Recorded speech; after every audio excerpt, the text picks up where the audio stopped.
दोस्तों, आज हम स्टार्ट करने जा रहे हैं प्रेमचंद की 16 कहानियाँ। तो इसमें 16 कहानियाँ हैं ये। तो इसमें पहली कहानी जो है वो रानी सारंधा की है। ठीक है, तो इसका पहले मैं सार बता देती हूँ कि इसमें सार में है क्या क्या। तो ये रानी सारंधा में क्या होता है कि 1910 में लिखी हुई यह कहानी राजपूतों की वीरता के गुणगान से संबंधित है। इसमें जो रानी सारंधा है वो एक राजपूत स्त्री है और अपने भाई जो अनिरुद्ध है वो और उसका पति जो है चंपत राय को मुगलों के सामने झुकते हुए देखकर धिक्कारती है और आत्मसम्मान के लिए युद्ध लड़ने की प्रेरणा देती है। फिर उसके बाद अंतिम स्थिति में जब उनकी हार तय हो जाती है तब रानी सारंधा अपने पति के आग्रह पर पहले तलवार से उन्हें मृत्यु प्रदान करती है और फिर खुद को मार लेती है। तो प्रेमचंद उनकी तारीफ में कहते हैं कि जो रानी सारंधा है आन पर जान देने वालों में थी। इस कहानी में प्रेमचंद का जो आदर्शवाद है वो दिखता है प्रभावी रूप से। ठीक है, तो ये पहले स्टार्टिंग में उनके आदर्शवाद पे लिखी हुई कहानी थी प्रेमचंद की। फिर धीरे धीरे वो यथार्थवाद की तरफ बढ़ते चले गए थे जहाँ हमें कफन कहानी नज़र आती है। चलो ठीक है, स्टार्ट करते हैं। तो जैसे कि ये है, अंधेरी रात के सन्नाटे में धसान नदी चट्टानों से टकराती हुई एक ऐसी सुहावनी मालूम होती थी जैसे घुमुर घुमुर करती हुई चक्कियाँ। नदी के दाहिने तट पर एक टीला है, उस पर एक पुराना दुर्ग बना हुआ है जिसको जंगली वृक्षों ने घेर रखा है। टीले के रूप की ओर छोटा सा गांव है। यह गढ़ी और गांव दोनों एक बुंदेला सरदार के कीर्ति चिन्ह हैं। शताब्दियाँ व्यतीत हो गई हैं। बुंदेलखंड में कितने ही राज्यों का उदय और अस्त हुआ। मुसलमान आए और बुंदेला राजा उठे और गिरे। कोई इलाका ऐसा न था जो इन दुर्व्यवस्थाओं से पीड़ित न हो, मगर इस दुर्ग पर किसी शत्रु की विजय पताका न लहराई और इस गांव में किसी विद्रोह का भी पदार्पण नहीं हुआ। यह उसका सौभाग्य था। अनिरुद्ध सिंह जो थे वो वीर राजपूत थे। वह जमाना ही ऐसा था जब मनुष्य मात्र को अपने बाहुबल और पराक्रम ही का भरोसा था। एक और मुसलमान सेनाएं पैर जमाए खड़ी रहती थी, दूसरी ओर बलवान राजा अपने निर्भय भाइयों का गला घोटने पर तत्पर रहते थे।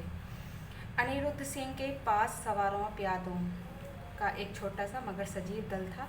इससे वह अपने कुल और मर्यादा की रक्षा किया करते थे। उसे कभी चैन से बैठना नसीब न होता था। 3 वर्ष पहले उसका विवाह शीतला देवी से हुआ, मगर अनिरुद्ध विहार के दिन और विलास की रातें पहाड़ों से काटता था और शीतला उसकी जान की खैर मनाने में वह कितनी बार पति से अनुरोध कर चुकी थी, कितनी बार उसके पैरों में गिर कर रो हुई थी कि तुम मेरी आंखों से दूर न हो, मुझे हरिद्वार ले चलो, मुझे तुम्हारे साथ वनवास अच्छा है। यह वियोग अब नहीं सहा जाता। उसने प्यार से कहा, जिद से कहा, विनय की, मगर अनिरुद्ध बुंदेला था। शीतला अपने किसी हथियार से उसे परास्त नहीं कर सकी। फिर उसके बाद अंधेरी रात थी। सारी दुनिया सोती थी, तारे आकाश में जागते थे। शीतला देवी पलंग पर पड़ी करवटें बदल रही थी और उसकी जो ननद थी सारंधा फर्श पर बैठी मधुर का स्वर से गाती थी, बिनु रघुवीर कटत नहीं रैन। शीतला ने कहा, जी न जलाओ, क्या तुम्हें भी नींद नहीं आती? सारंधा, तुम्हें लोरी सुना रही हूँ। शीतला, मेरी आँखों से तो नींद लोप हो गई। सारंधा, किसी को ढूंढने गई होंगी। इतने में द्वार खुला और एक गठे हुए बदन के रूपवान पुरुष ने भीतर प्रवेश किया। वह अनिरुद्ध था। उसके कपड़े भीगे हुए थे और बदन पर कोई हथियार न था। शीतला चारपाई से उतर कर जमीन पर बैठ गई। सारंधा ने पूछा, भैया ये कपड़े भीगे क्यों हैं? अनिरुद्ध, नदी तैर कर आया मैं। रानी सारंधा ने पूछा, हथियार का क्या हुआ? अनिरुद्ध, छिन गए। सारंधा और साथ के आदमी अनिरुद्ध सब ने वीर गति पाई। शीतला ने दबी जवान से कहा, ईश्वर ने ही कुशल किया।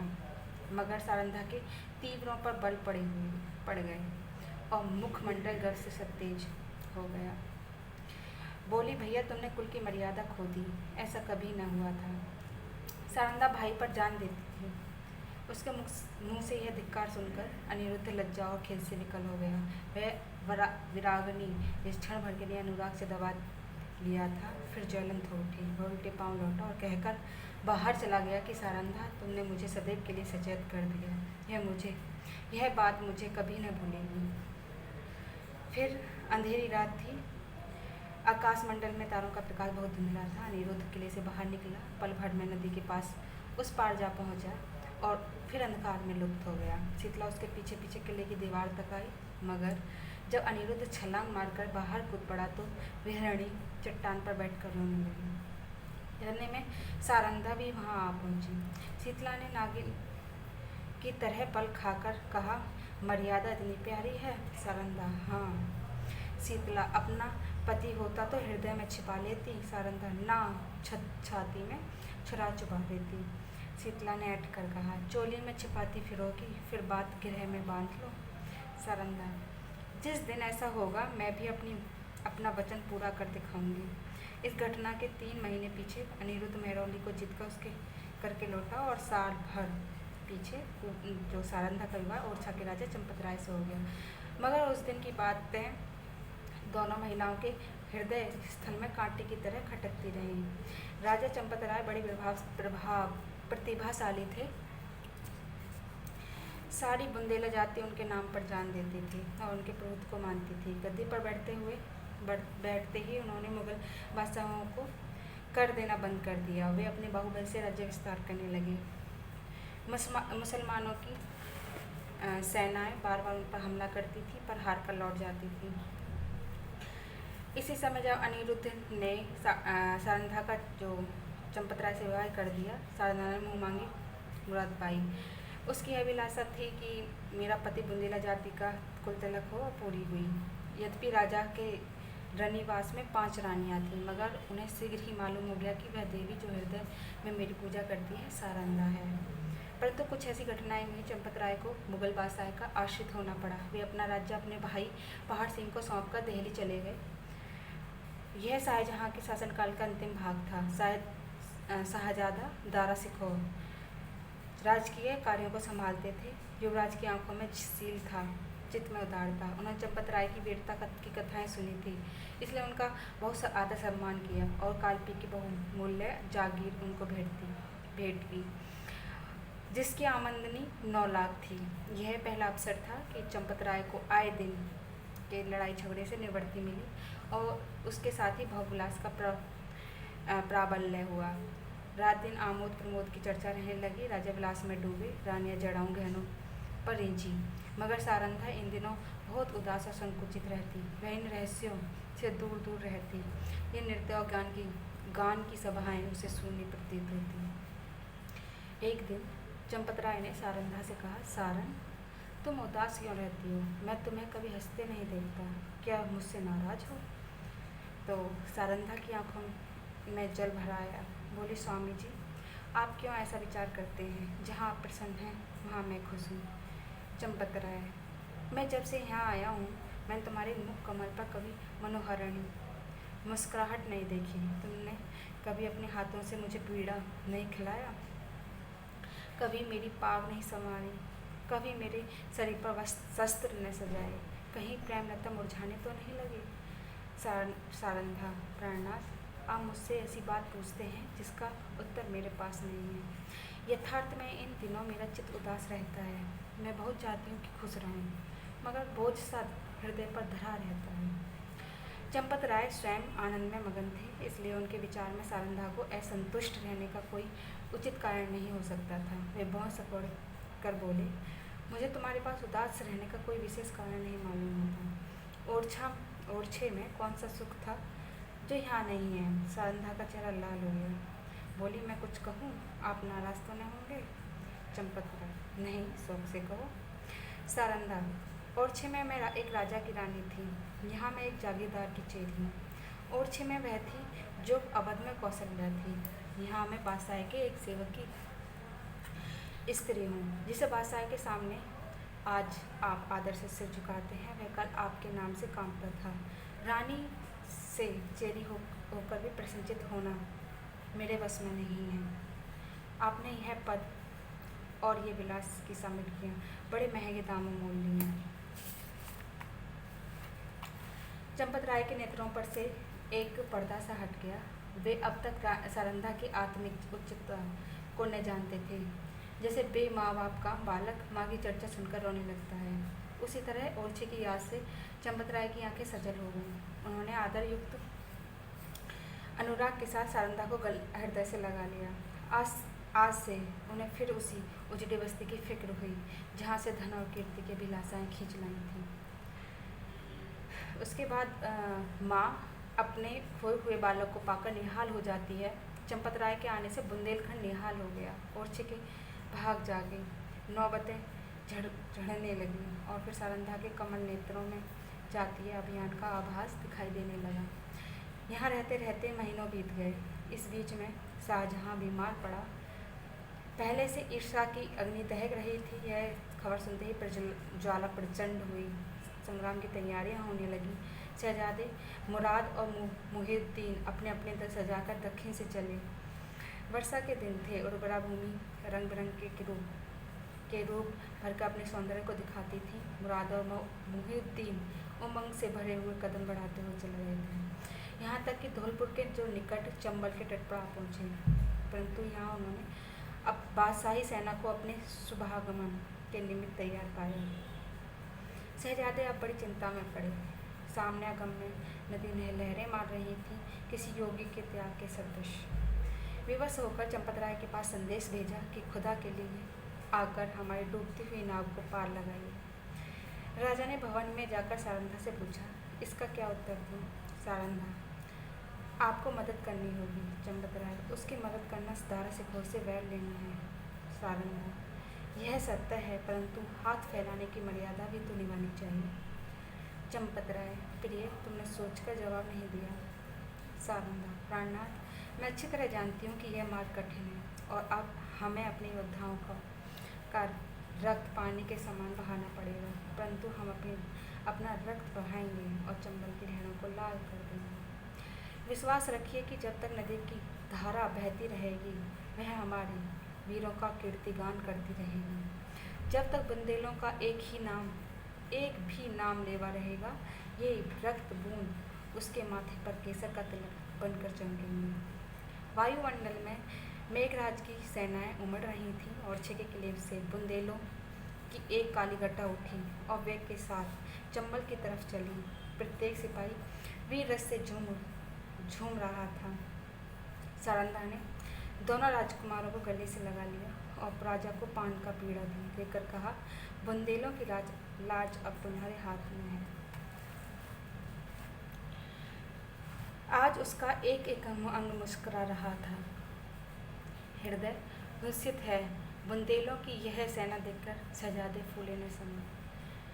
राजा वहाँ की अंगुल अंगुल भूमि से परिचित थे। उन्होंने बुंदेलों को एक आड़ में छुपा लिया और शहजादों की फौज को सजाकर नदी के किनारे पश्चिम की ओर चले। दारा सिकोह को भ्रम हुआ कि शत्रु किसी अन्य घाट से नदी उतारना चाहता है। उन्होंने घाट पर से मोर्चा हटा लिए। घाट में बैठे हुए बुंदेले उसी ताक में थे। बाहर निकले और उन्होंने तुरंत ही नदी में घोड़े डाल दिए। चंपत राय ने शाहजादा दारा सिकोह को बुलावा देकर अपनी फौज घुमा दी और वह बुंदेलों के पीछे चलता हुआ उसे पार लाया। इस कठिन चाल में 7 घंटों का विलम्ब हुआ, परंतु जाकर देखा तो 700 बुंदेलों की लाशें तड़प रही थी। राजा को देखते ही बुंदेलों की हिम्मत बंध गई।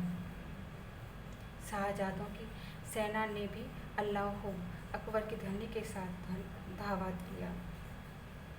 बादशाही सेना में हलचल पड़ गई। उनकी पंक्तियाँ छिन्न भिन्न हो गई। हाथों हाथ लड़ाई होने लगी, यहाँ तक कि शाम हो गई। रणभूमि रुधिर से लाल हो गई और आकाश में अंधेरा हो गया। घमासान की मार हो रही थी। बादशाही सेना शहजादों को दबाए आती थी। अकस्मात पश्चिम से फिर बुंदेलों की एक लहर उठी और इस वेग से बादशाही सेना की पुष्ट पर टकराई। कि उसके कदम उखड़ गए। जीता हुआ मैदान हाथ से निकल गया। लोगों को कौतूहल था कि यह देवी सहायता कहाँ से आई। सरल स्वभाव के लोगों की धारणा थी कि यह फतेह के फरिश्ते हैं, शाहजहादों की मदद के लिए आए थे। परंतु जब राजा चंपत राय निकट गए तो सारंधा ने घोड़े से उतरकर उनके पैरों पर सिर झुका दिया। राजा को असीम आनंद हुआ। यह सारंधा थी। समर भूमि का दृश्य इस समय अत्यंत दुखमय था। थोड़ी देर पहले यहाँ सजे हुए वीरों के दल थे, वहाँ बेजान लाशें तड़प रही थी। मनुष्य ने अपने स्वार्थ के लिए अनादिकाल से ही भाइयों की हत्या की है। अब विजयी सेना लूट पर टूट पड़ी। पहले मर्द मर्दों से लड़ते थे। वह वीरता और पराक्रम का चित्र था। वह यह नीचता और दुर्बलता की ग्लानिप्रद तस्वीर थी। उस समय मनुष्य पशु बना हुआ था, अब वह पशु से भी बढ़ गया था। इस नौच खसोट में लोगों को बादशाही सेना के सेनापति वली बहादुर खां की लाश दिखाई दी। उसके निकट उसका घोड़ा खड़ा हुआ अपने दुम से मक्खियाँ उड़ा रहा था। राजा को घोड़ों का शौक था। देखते ही वह उस पर मोहित हो गया। यह इराकी जाति का अति सुंदर घोड़ा था, एक एक अंग सांचे में ढला हुआ, सिंह की सी छाती, चीते की सी कमर। उसका यह प्रेम और स्वामी भक्ति देखकर लोगों को बड़ा कौतूहल हुआ। राजा ने हुक्म दिया, खबरदार इस प्रेमी पर कोई हथियार न चलाए। इसे चीता पकड़ लो, यह मेरे अस्तबल की शोभा बढ़ाएगा। जो इसे मेरे पास ले आएगा उसे धन से निहाल कर दूंगा। योद्धागण चारों ओर से लपके, परंतु किसी को साहस नहीं था कि उसके निकट जा सके। कोई पुचकार रहा था, कोई फंदे में फांसी की फिक्र में था, पर कोई उपाय सफल नहीं होता था। वहाँ सिपाहियों का मेला सा लगा हुआ था। जब सारंधा अपने खेमे से निकली और निर्भय होकर घोड़े के पास चली गई, उसकी आंखों में प्रेम का प्रकाश था, छिलका नहीं। घोड़े ने सिर झुका दिया। रानी ने उसकी गर्दन पर हाथ रखा और वह उसकी पीठ सहलाने लगी। घोड़े ने उसके अंचल में मुँह छिपा लिया। रानी उसकी रास पकड़कर खेमे की ओर चली। घोड़ा इस तरह चुपचाप उसके पीछे चला मानो सदैव से उसका सेवक है। पर बहुत अच्छा होता कि घोड़े ने सारंधा से भी निष्ठुरता की होती। यह सुंदर घोड़ा आगे चलकर इस राज परिवार के निमित्त स्वर्ण जटिल मृग साबित हुआ। संसार एक रण क्षेत्र है। इस मैदान में उसी सेनापति की विजय लाभ होता है जो अवसर को पहचानता है। वह अवसर पर जितने उत्साह से आगे बढ़ता है, उतने ही उत्साह से आपत्ति के समय पीछे हट जाता है। वह वीर पुरुष राष्ट्र का निर्माता होता है और इतिहास उसके नाम पर यश के फूलों की वर्षा करता है।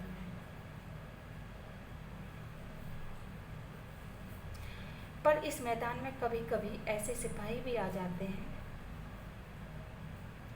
जो अवसर पर कदम बढ़ाना जानते हैं, लेकिन संकटों में पीछे हटना नहीं जानते। ये रणवीर पुरुष विजय को नीति की भेंट कर देते हैं। वे अपनी सेना का नाम मिटा देंगे, किंतु यहाँ जहाँ एक बार पहुँच गए वहाँ से कदम न हटाएंगे। उनमें कोई बिरला ही संसार क्षेत्र में विजय प्राप्त करता है, किंतु प्राय उसकी हार विजय से अधिक गौरवात्मक होती है। अगर अनुभवशील सेनापति राष्ट्र को नींव डालता है तो आन पर जान देने वाला, मुंह न मोड़ने वाला सिपाही राष्ट्र के भावों को उच्च करता है, उसके हृदय पर नैतिक गौरव को अंकित कर देता है। उसे इस परिक्षेत्र में चाहे सफलता नहीं हो, किंतु जब किसी वाक्य या सभा में उसका नाम जुबान पर आ जाता है, श्रोतागण एक अवसर से उसके कीर्ति गौरव को प्रतिध्वनित कर देते हैं। सारंधा आन पर जान देने वाला न थी।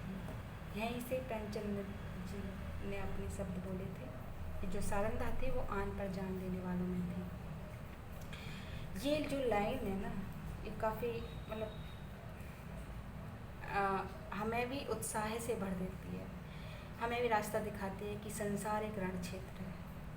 अगर हम इसे अच्छे से गौर से ध्यान से पढ़ें तो बहुत चीज़ नज़र आ जाएंगी। जैसे कि आज हमारी यूपीएससी, आज हमारी एक परीक्षा है जिसमें हम तैयारी कर रहे हैं, वो एक रण क्षेत्र का हिस्सा है। इस मैदान में उसी सेनापति को लाभ होता है जो अवसर को पहचानता है। तो हमें भी एग्ज़ाम निकालने के लिए भी हमें भी वो अवसर पहचानना होगा, जहाँ से हम सटीक और सटीक तरीके से और एक स्मार्ट स्टडी से एग्ज़ाम को क्लियर कर सकें। तो वो अवसर हमें खुद पहचानना होगा कि हम कौन सा रास्ता चुन सकते हैं। ठीक है, आगे बढ़ते हैं।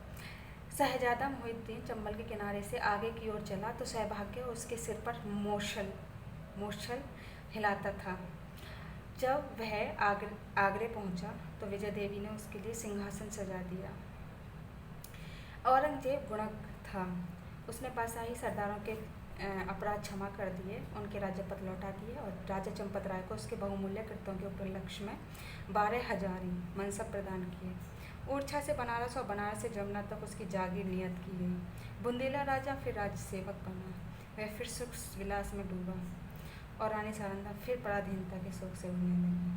वली बहादुर खां बड़ा वाक्य चतुर मनुष्य था। उसकी मृदुता के ने शीघ्र ही उसे बादशाह आलमगीर का विश्वास पात्र बना दिया।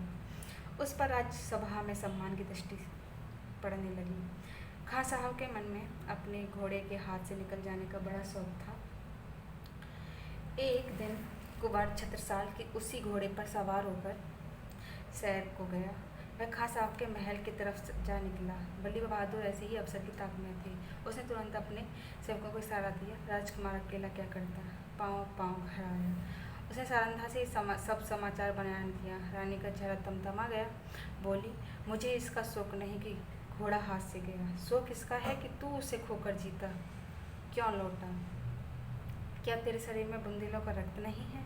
घोड़ा न मिलता नहीं सही, किंतु तुझे दिखा देना चाहिए था कि एक बुंदेला बालक से उसका घोड़ा छीन लेना हंसी नहीं है।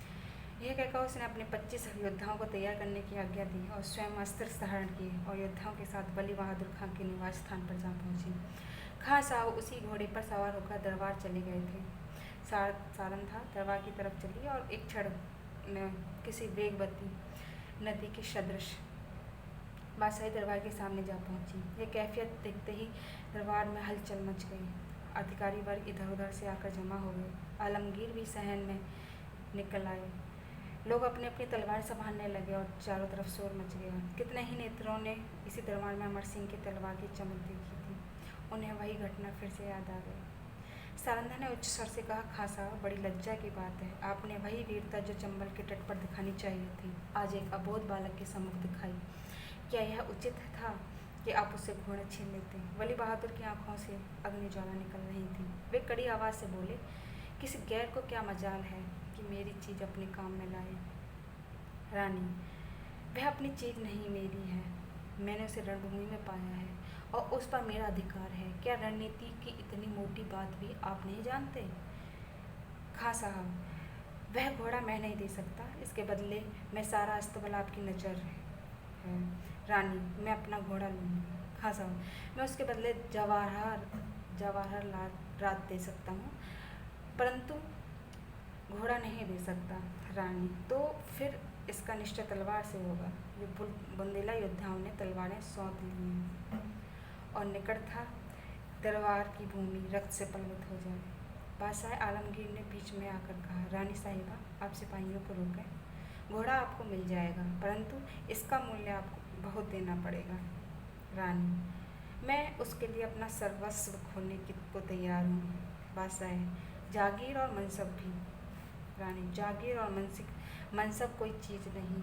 बादशाह, अपना राज्य भी। रानी, हाँ, राज्य भी। बादशाह, एक घोड़े के लिए? रानी, नहीं, उस पदार्थ के लिए जो संसार में सबसे अधिक बहुमूल्य है। बादशाह, वह क्या है? रानी, अपनी आन। इस भांति रानी ने अपने घोड़ों के लिए अपनी विस्तृत जागीर, उच्च राज और राज सम्मान सब हाथ से खोया और केवल इतना ही नहीं, भविष्य के लिए कांटे बोई। इस घड़ी से अंत दशा तक चंपत राय को शांति मिली।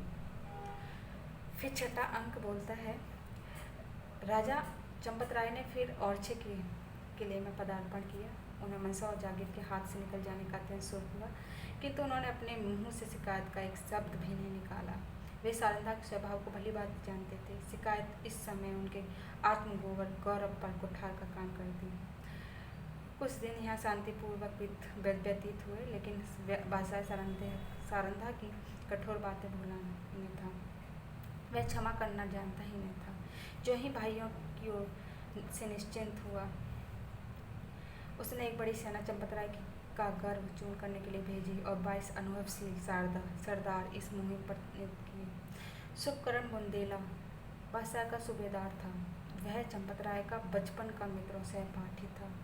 उसने चंपतराय को परास्त करने का बीड़ा उठाया और भी कितने ही बुंदेला सरदार राजा से विमुख होकर बादशाही सूबेदार से आ मिले। एक घोर संग्राम हुआ। भाइयों की तलवारें रक्त से लाल लाल हुई। यद्यपि इस समर में राजा को विजय प्राप्त हुई, लेकिन उसकी शक्ति सदा के लिए क्षीण हो गई। निकटवर्ती बुंदेला राजा, जो चंपतराय के बाहुबल थे, बादशाह के कृपाकांक्षी बन बैठे। साथियों, मैं कुछ तो काम आए, कुछ दगा कर गए। यहाँ तक कि निज संबंधियों ने आंखें चुरा ली, परंतु इन कठिनाइयों में भी चंपतराय ने हिम्मत नहीं हारी, धीरज को न छोड़ा। उन्होंने ओरछा छोड़ दिया और वे 3 वर्ष तक बुंदेलखंड के सघन पर्वतों पर छिपे फिरते रहे। बादशाही सेनाएं शिकारी जानवरों की भांति सारे देश में मंडरा रही थीं। आए दिन राजा का किसी न किसी से सामना हो जाता था। सारंधा सदैव उनके साथ रहती और उनका साहस बढ़ाया करती। बड़ी बड़ी आपत्तियों में जबकि धैर्य लुप्त हो जाता और आशा साथ छोड़ देती, आत्मरक्षा का धर्म उसे संभाले रहता। 3 साल के बाद अंत में बादशाह के सूबेदारों ने आलमगीर को सूचना दी कि इस शेर का शिकार आपके सिवाय और किसी से न होगा। उत्तर आया कि सेना को हटा लो और घेरा उठा लो। राजा ने समझा संकट से निवृत्ति हुई, पर वह बात शीघ्र ही भ्रमात्मक सिद्ध हो गई। 3 सप्ताह से बादशाही सेना ने ओरछा घेर रखा है। जिस तरह कठोर वचन हृदय को छेद डालते हैं, उसी तरह तोपों के गोलों ने दीवारों को छेद डाला है। किले में 20,000 आदमी घिरे हुए हैं, लेकिन उनमें आधे से अधिक स्त्रियां और बहुत कुछ ही बालक हैं। मर्दों की संख्या दिनों दिन न्यून होती जाती है। आने जाने के मार्ग चारों तरफ से बंद है। हवा का भी गुजर नहीं। रसद का सामान बहुत कम रह गया। स्त्रियां पुरुषों और बालकों को जीवित रखने के लिए आप उपवास करती हैं। लोग बहुत हताश हो रहे हैं। औरतें सूर्य नारायण की और हाथ उठा कर शत्रु को पूछती हैं। बालक वृंद मारे कठोर क्रोध के दीवार की आड़ से उन पर पत्थर फेंकते हैं, जो मुश्किल से दीवार के उस पार जा पाते हैं। राजा चंपतराय स्वयं ज्वर से पीड़ित हैं। उन्होंने कई दिन से चारपाई नहीं छोड़ी। उन्हें देखकर लोगों को बहुत कुछ ढांढस होता था, लेकिन उनकी बीमारी से सारे किले में नैराश्य छाया हुआ है। राजा ने सारंधा से कहा, आज शत्रु जरूर किले में घुस आएंगे। सारंधा, ईश्वर न करे कि इन आँखों से यह दिन देखना पड़े। राजा, मुझे बहुत बड़ी चिंता इन अनाथ स्त्रियों बालकों की है। गेहूं के साथ यह घुन भी पिस जाएंगे। सारंधा, हम लोग यहाँ से निकल जाएं तो कैसा? राजा, इन अनाथों को छोड़कर? सारंधा, इस समय इन्हें छोड़ देने में ही कुशल है। हम न होंगे तो शत्रु इन पर कुछ दया ही करेंगे। राजा, नहीं, ये लोग मुझसे न छोड़े जाएंगे। मर्दों ने अपनी जान हमारी सेवा में अर्पण कर दी। उनकी स्त्रियों बच्चों को मैं कदापि नहीं छोड़ सकती। सारंधा, लेकिन यहाँ रहकर हम उनकी कुछ मदद भी तो नहीं कर सकते। राजा, उनके साथ प्राण तो दे सकते हैं। मैं उनकी रक्षा में अपनी जान लड़ा दूंगा। उनके साथ बादशाही सेना की खुशामद करूंगा। कारावास की कठिनाइयाँ सहूँगा, किंतु इस संकट में उन्हें छोड़ नहीं सकता। सारंधा ने लज्जित होकर सिर झुका लिया और सोचने लगी, निसंदेह प्रिय साथियों की आग की आँच में छोड़कर अपनी जान बचाना घोर नीचता है। मैं ऐसे स्वार्थांध क्यों हो गई हूँ? लेकिन एकाएक विचार उत्पन्न हुआ। बोली, यदि आपको विश्वास हो जाए कि इन आदमियों के साथ कोई अन्याय न किया जाएगा, तब तो आपको चलने में कोई बाधा नहीं होगी। राजा सोचकर, कौन विश्वास दिलाएगा? सारंधा, बादशाह के सेनापति का प्रतिज्ञा पत्र। राजा, हाँ, तब मैं सामंत चलूँगा। सानंद। सारंधा विजय सागर में डूबी और बादशाह के सेनापति से क्यों झड़ वह प्रतिज्ञा कराऊं? कौन यह संदेश लेकर वहाँ जाएगा और निर्दयी ऐसी प्रतिज्ञा करने ही क्यों लगे? उन्हें तो अपनी विजय की पूरी आशा है। मेरे यहाँ ऐसा नीति कुशल वाक्पटु चतुर कौन है जो इस दस्तूर कार्य को सिद्ध करे? छत्रसाल चाहे तो कर सकता है, उसमें से ये सब गुण मौजूद हैं।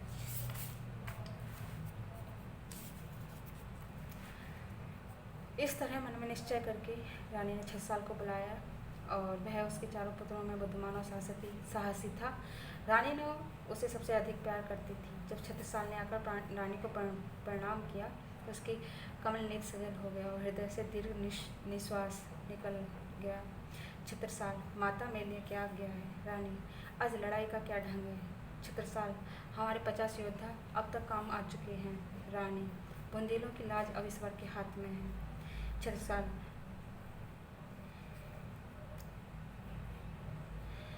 हम आज रात को छापा मारेंगे। रानी ने संक्षेप में अपना प्रस्ताव छत्रसाल के सामने उपस्थित किया और कहा, यह काम किसे सौंपा जाए? छत्रसाल, मुझको। तुम्हें इसे पूरा कर दिखाओगे? हाँ, मुझे पूर्ण विश्वास है। अच्छा जाओ, परमात्मा तुम्हारा मनोरथ पूरा करे। छत्रसाल जब जाने लगा तो रानी ने उसे हृदय से लगा लिया। तब आकाश की ओर दोनों हाथ उठाकर कहा, दयानिधि, मैंने अपने तरुण और होनहार पुत्र बुंदेलों की आन के आगे भेंट कर दिया। अब इस आन को निभाना तुम्हारा काम है। मैंने बड़ी मूल्यवान वस्तु अर्पित की है, उसे स्वीकार करो। दूसरे दिन प्रातःकाल सारंधा स्नान करके थाल में पूजा की सामग्री लेकर मंदिर को चली। उसका चेहरा पीला पड़ गया और आंखों तले अंधेरा छाया जाता था। वह मंदिर के द्वार के पर पहुंची तो उसके थाल में बाहर से आकर एक तीर गिरा। तीर की नोक पर एक कागज का पुर्जा लपटा हुआ था। रानी ने थाल मंदिर के चबूतरे पर रखा और पुर्जे को खोलकर देखा तो आनंद से चेहरा खिल गया। लेकिन यह आनंद क्षण भर का था। हाय, इस पुर्जे के लिए मैंने अपना प्रिय पुत्र हाथ से खो दिया। कागज के टुकड़े को इतने महंगे दामों किसने लिया होगा? मंदिर से लौटकर सारंधा राजा चंपतराय के पास गई और बोली, प्राणनाथ, आपने जो वचन दिया था उसे पूरा कीजिए। राजा ने चौंक कर पूछा, तुमने अपना वादा पूरा कर दिया? रानी ने वह प्रतिज्ञा पत्र राजा को दे दिया। चंपतराय ने उसे गौर से देखकर फिर बोले, अब मैं चलूँगा और ईश्वर ने चाहा तो एक बार फिर इस शत्रुओं की खबर लूँगा। लेकिन सच बताओ, इस पत्र के लिए क्या देना पड़ा है? रानी ने कुंठित स्वर से कहा, बहुत कुछ। राजा, सुन। रानी, एक जवान पुत्र राजा को बाण सा लगा। पूछा, कौन? अंगद राय? रानी, नहीं। राजा, रतन शाह? नहीं। छत्र शाह? हाँ। जिसे कोई पक्षी गोली खाकर परों को फड़फड़ाता है और अब तब बेदम होकर गिर पड़ता है, उसी भांति चंपतराय पलंग से उछले और फिर अचेत होकर गिर पड़े। छत्रसाल उनका परम प्रिय पुत्र था। उसके भविष्य में सारी मनोकामनाएं उसी पर अवलंबित थी। जब चेत हुआ तब बोला, सारन, तुमने बुरा किया। अंधेरी रात थी। रानी सारंधा घोड़े पर सवार चंपतराय को पालकी में बैठाए किले के गुप्त मार्ग से निकली जाती थी। आज से बहुत काल पहले एक दिन ऐसी ही अंधेरी दुखमय रात्रि थी जब सारंधा ने शीतला देवी को कुछ कठोर वचन कहे थे। शीतला देवी ने उस समय जो भविष्यवाणी की थी वह आज पूरी हुई। क्या सारंधा ने उसका जो उत्तर दिया था वह भी पूरा होकर रहेगा? मध्याह्न था। सूर्य नारायण सिर पर अपना अग्नि की वर्षा कर रहे थे। शरीर को झुलसाने वाली प्रचंड प्रखर वायु वन और पर्वत में आग लगाती फिरती थी। ऐसा विदित होता था कि मानो अग्निदेव की समस्त सेना गरजती हुई चली आ रही है। गगन मंडल इस भय से कांप रहा था। रानी सारंधा घोड़े पर सवार चंपतराय को लिए पश्चिम की तरफ चली जाती थी। ओरछा 10 कोस पीछे छूट चुका था और प्रत्येक क्षण यह अनुमान स्थिर होता जा रहा था कि अब इस भय के क्षेत्र से बाहर निकले। राजा पालकी में अचेत हुए थे और कहार पसीने में सराबोर थे। पालकी के पीछे 5 सवार घोड़े बढ़ाए चले जाते थे। प्यास के मारे सबका बुरा हाल था। तालू सूखा जाता था। किसी वृक्ष की छाया और कुएं की तलाश में आंखें चारों ओर दौड़ रही थीं। अचानक सारंधा ने पीछे की तरफ फिर कर देखा तो उसे सवारों का एक दल आता हुआ दिखाई दिया। उसका माथा ठनका कि आप कुशल नहीं हैं, यह लोग अवश्य हमारे शत्रु हैं। फिर विचार किया कि शायद मेरे राजकुमार अपने आदमियों को लिए हमारी सहायता को आ रहे हैं। निराशय में आशा साथ नहीं छोड़ती। कई मिनट तक वह इसी आशा और भय की अवस्था में रही, यहाँ तक कि वह दल निकट आ गया और सिपाहियों के वस्त्र साफ नजर आने लगे। रानी ने एक ठंडी सांस ली और उसका शरीर तृणवत कांपने लगा। वह बादशाही सेना के लोग थे। सारंधा ने कहारों से कहा, डोली रोक लो। बुंदेला सिपाहियों ने भी तलवारें खींच लीं। राजा की जो अवस्था थी वो बहुत सोचनीय थी, किंतु ऐसे दबी हुई आग हवा लगते ही प्रदीप हो जाती थी। उसी प्रकार इस संकट का ज्ञान होते ही उनके जर्जर शरीर में विरात्मा चमक उठी। वे पालकी का पर्दा उठाकर बाहर निकल आए। धनुष बाण हाथ में ले लिए थे, किंतु वह धनुष जो उनके हाथ में इनका वज्र बन जाता था, इस समय जरा भी न झुका। सिर में चक्कर आया, पैर थर्राए और वे धरती पर गिर पड़े। भावी मंगल की सूचना मिल गई।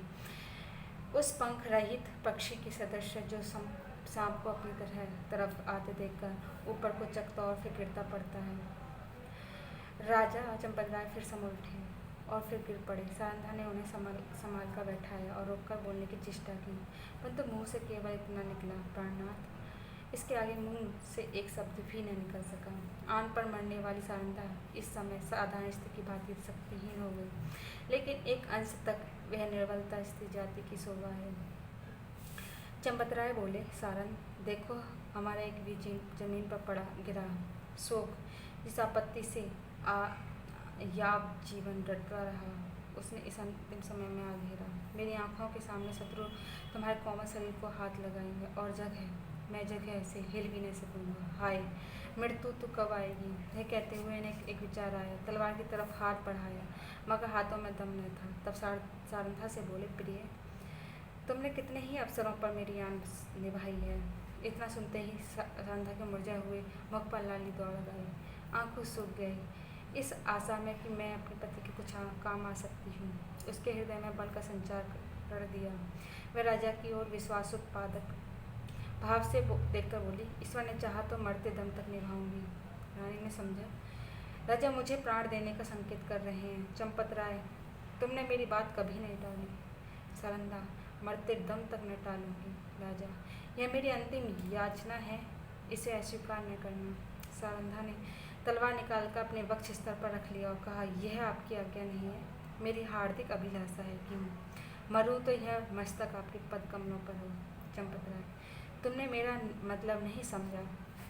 क्या तुम मुझे इसलिए शत्रुओं के हाथों छोड़ जाओगे कि मैं बेड़ियों पहने दिल्ली की गलियों में निंदा का पात्र बनूं? रानी ने जिज्ञासा की दृष्टि से राजा को देखा। वह उसका मतलब नहीं समझी।